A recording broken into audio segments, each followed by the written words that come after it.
in every county we have in 100 children wenye wamezaliwa, 10 of them they are affected na hiyo cleft palate na cleft lip.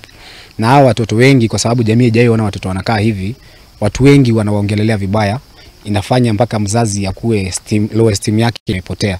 So tunajaribu angalau kuenda kuwaonyesha tunaweza rekebisha ili hawa watoto wote wakuwe na wanakubalika kwa jamii.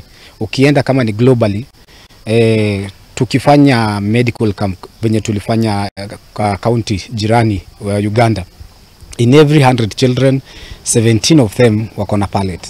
Lakini sasa wengi wakifichwa hautaweza kufikia. So tunajaribu kuenda tukiwaelimishanga ati hii ni ugonjwa inaweza tengenezwa kampu zingine ambao wanataka marekebisho, ama walitengenezwa juu kwa mdomo lakini ndani shimo haikutengenezwa.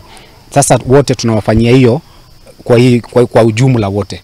Wale wamejitokeza sasa hivi wakiwa 30 wametoka kaunti tofauti, wengine wamepiga simu, na wakituma simu tunawaambia watume picha mtoto, namba ya simu ya mama ya baba, location yenye wametoka, na kama ako na weight ya mtoto anatupatia. Tunafanya medical creatiness awareness ya wale watoto wamezaliwa na mdomo umepasuka na wengine wako na shimo katikati ya mdomo. Tumekuwa tukiwatafuta kutoka kaunti zote. Tumezunguka so far, tumeenda kaunti 21. Tumebakisha kwenda hizo kaunti zingine, na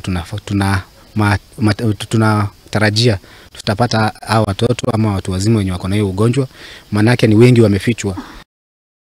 Na tabe tuikire rohani ndo akoro gitera